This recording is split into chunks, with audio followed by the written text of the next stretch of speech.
सुप्रभातम। प्यारे बच्चों, आज मैं 8वीं कक्षा के प्रथम पाठ संस्कृत व्याकरण वर्ण प्रकरण पढ़ाने जा रहा हूं। इसके पहले मैं थोड़ा संस्कृत भाषा के संबंध में कुछ आप लोगों को जानकारी देना चाहता हूं। संस्कृत भाषा विश्व की प्राचीनतम भाषा है। संस्कृत भाषा वह भाषा है जिसका संस्कार हो चुका है, जो शुद्ध और परिष्कृत है, वह भाषा संस्कृत है। संस्कृत वर्णों के बारे में कहा गया है कि इसकी उत्पत्ति भगवान शंकर के डमरू से हुआ है। संस्कृत व्याकरण सिद्धांत कौमुदी, जिसके रचनाकार भट्टो दिदीक्षित हैं, उन्होंने सिद्धांत कौमुदी के मंगलाचरण में लिखा है। बच्चों, वह श्लोक इस प्रकार है। नृतावसाने नटराज राजो ननाद ढकम नव पंचवारम उधर तु काम तद्विमर्शम इति शिव सूत्र जालम। अर्थात एक बार भगवान पाणिनि तपस्या में लीन थे। उनकी तपस्या से प्रसन्न होकर भगवान शंकर उनके समक्ष प्रकट हो जाते हैं और उसी समय वे अपने डमरू को बजाते हुए नृत्य करना प्रारंभ करते हैं। नृत्य के दौरान भगवान शंकर अपने डमरू को 14 बार बजाया और इस क्रम में 14 प्रकार के डमरू से आवाज निकले। उन्हीं आवाज से भगवान पाणिनि ने अष्टाध्यायी नामक व्याकरण के प्रसिद्ध पुस्तक की रचना किया और इसमें 3999 सूत्रों की व्याख्या किया। तो प्यारे बच्चों, इससे स्पष्ट हो जाता है कि वर्णों की उत्पत्ति भगवान शंकर के डमरू से ही हुआ है। प्यारे बच्चों, अब मैं वर्ण के बारे में बताने जा रहा हूं। जैसा कि कहा गया है, संस्कृत व्याकरण 4 भागों में बटा हुआ है। वर्ण विचार, शब्द विचार, वाक्य विचार, चिन्ह विचार और एक 5वां भी भेद है, वो है छंद विचार। तो आइए, वर्ण विचार क्या है? वर्ण विचार के अंतर्गत हम वर्णों के भेद, उसकी परिभाषा आदि की जानकारी प्राप्त करते हैं। वर्ण है क्या? भाषा की सबसे छोटी इकाई, जिसका खंड या टुकड़ा नहीं किया जा सकता, वर्ण कहलाता है। वर्ण के 3 भेद होते हैं: स्वर वर्ण, व्यंजन वर्ण और अयोगवाह। स्वर वर्ण क्या है? आइए स्वर वर्ण के बारे में जानकारी प्राप्त करते हैं। जिन वर्णों का उच्चारण किसी दूसरे वर्णों की सहायता के बिना, अर्थात जिसका उच्चारण स्वतंत्र रूप से होता है, वह स्वर वर्ण कहलाता है। संस्कृत में स्वरों की संख्या 13 है।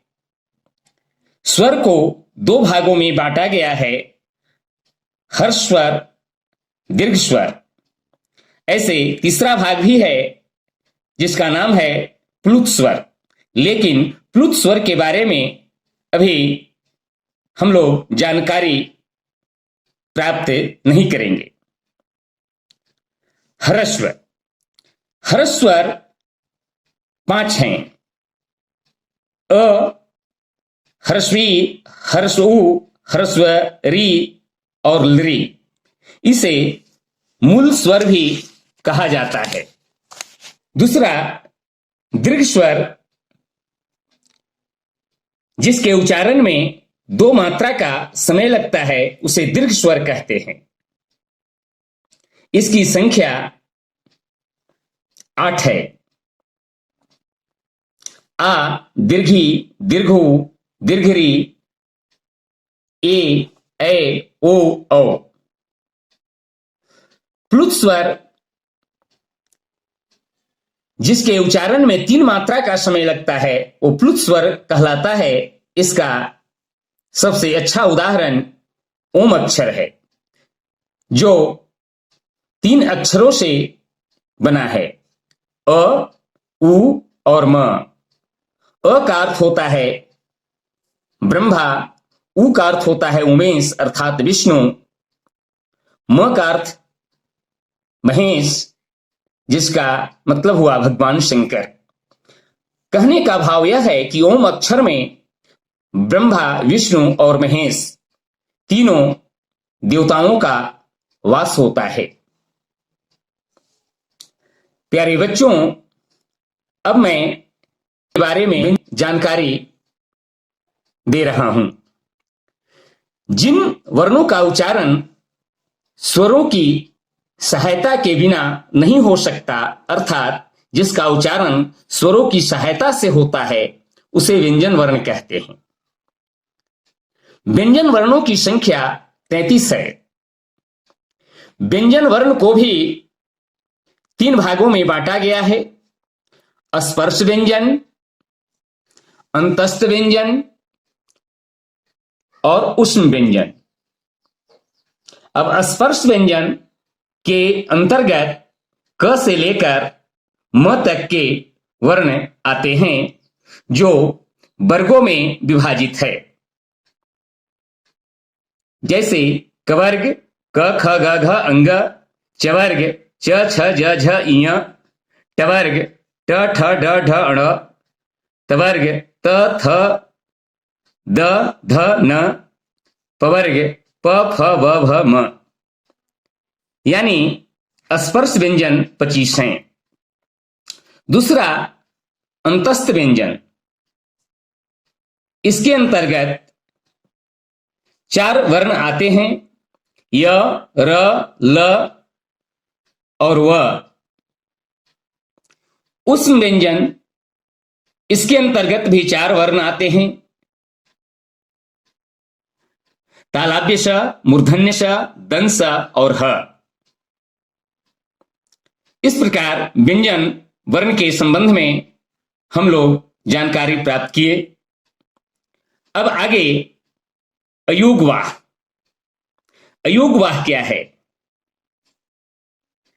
अयोगवाह के अंतर्गत अनुस्वार और विसर्ग का प्रयोग किया जाता है, जो एक चिन्ह के माध्यम से हम उसके बारे में जानकारी प्राप्त करते हैं। जैसे अ अनुस्वार अंग, अविसर्ग अह। तो प्यारे बच्चे, आज मैं वर्णमाला के संबंध में जानकारी आप लोगों को दिया। मुझे आशा है आप इस वीडियो के माध्यम से वर्ण के बारे में पूरी जानकारी प्राप्त कर लिए होंगे। धन्यवाद। हेलो दोस्तों, हमारे इस चैनल को सब्सक्राइब करने के लिए यहाँ क्लिक कीजिए।